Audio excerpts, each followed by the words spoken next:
I have Paul Alaje. He joins me live from Abuja to briefly look at this. Paul, it's great to have you join us on the show. Thanks for having me. Paul, what were you expecting? The projection was 11.88. Look at what we have, 11.81. What does it look like? Are we getting there? I think that it reflected what happened for that month.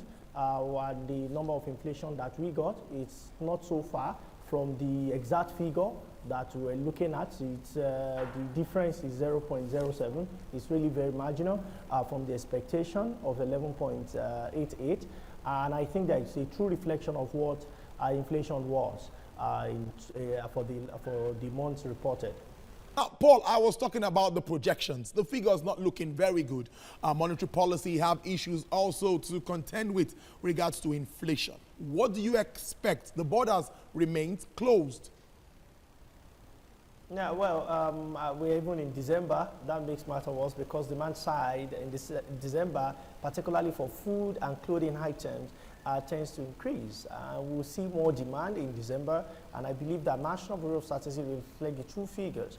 So perhaps December inflation figures, when it comes out maybe next month, you might be seeing even 12%, which will make Monetary Policy Committee to be a bit worried, or might also sit on the fence decision for NPR. And you know, when NPR goes higher, it's going to affect what commercial bank and other financial institutions will lend to the market. It will have implication on jobs that will be available. It might also mean crowding out effect for jobs in the country.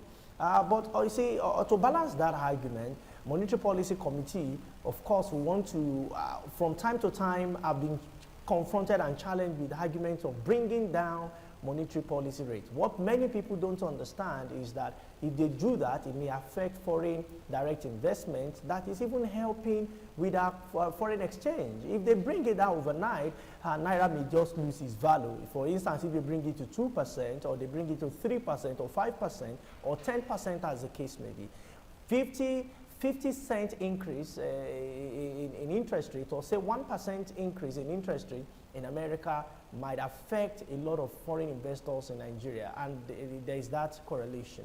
So for me, what we need to do is perhaps to look at policies that will help improve output, because when output improve as much as demand improve, it will not necessarily lead to inflation. What we see is that too much money is chasing fewer goods, and that we have implication on value of Naira and so on and so forth. This is what we have studied as trend over the years. Naira has never been able to sustain 10 years, a decade, without losing its value. If you check it, in 2016, we had similar experience in 2009, 2009, similar experience, and so on and so forth. The question is, 2015, when next are we going to have similar experience if policies have not changed? It might just be 2, 3, or 4 years' time.